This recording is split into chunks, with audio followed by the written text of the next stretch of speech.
Ruto? Is he governing or campaigning? Because many people feel we're already in the campaign season. Then during that time, when we're just about to mark the 1 year mark for the last stretch to the next election, he proposes that this is when we should have a national conversation about a new vision for the country. And you've been there since when the government of Mwai Kibaki worked on the Vision 2030. Do you feel that these visions matter? Do you feel that Vision 2030 has been implemented well enough for us to have a new vision at this time when we are campaigning? Oh, thank you, Fred, for having me. First of all, I'm a believer, and the Bible says, without a vision, my people perish. Visions are very, very important for you to know where you want to go. And truth is, you might aim for the sun, but then end up with the moon. So visions guide us, even in a family. You need to agree what you want to do. There's long-term vision, there's short-term vision, there's what you want to achieve this year with your wife and children. Maybe you have family companies, you have studies to do, for children and so on. Visions are clear, plans, so that everybody can see where you're going. And I mean, I even personalize it. I mean, even for the children who are away from home, we still have to meet online, because nowadays we have that capacity to meet online on Sundays and talk and pray. Visions are very, very important.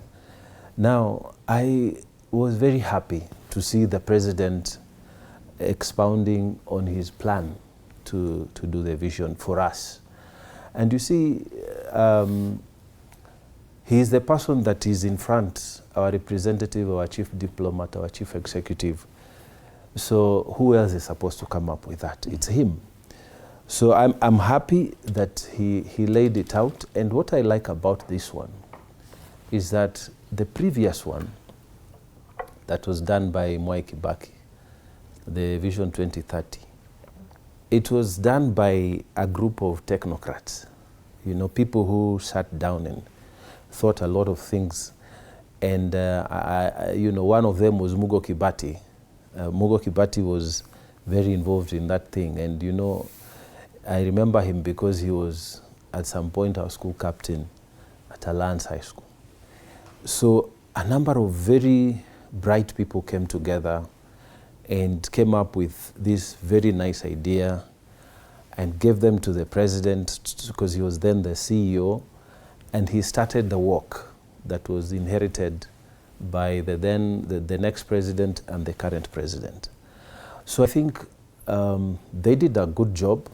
They started on something, but the difference between that one and this one is that what I see the president doing, he has put very eminent professors, people that we don't doubt their intellectual capacities, like Professor Nyong'o and the others. They have come up with some proposals.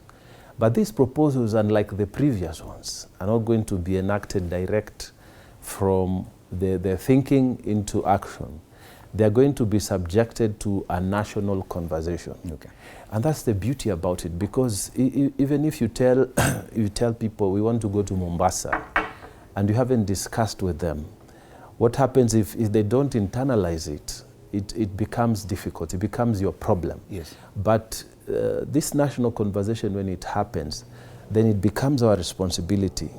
That blueprint, I believe, when it is discussed, people can shape it, reshape it, yes, and then it can take us to where we Dr. Mungatana, the question is, can this be used as a political tool? Because we are already in the campaign season. As you said, workings for the Vision 2030 started even before the 2007 election. Yes. But the implementation and the launch came in the second term of President Mwai Kibaki. Yes. It was not a conversation during electioneering campaigns. Yes. This time round, it's coming smack as we begin the electioneering year.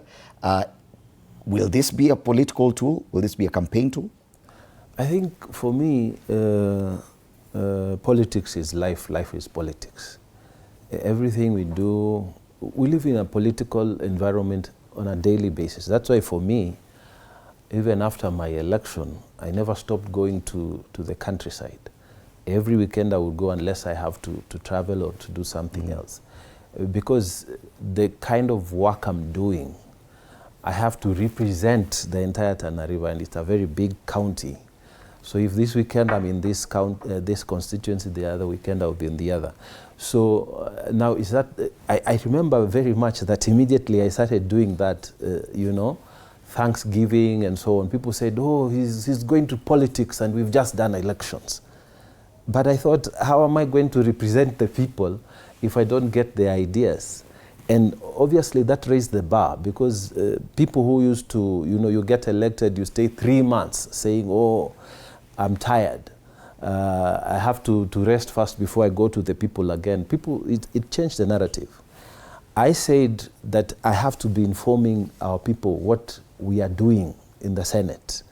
And people started saying, oh, you are posting too much, what does that have?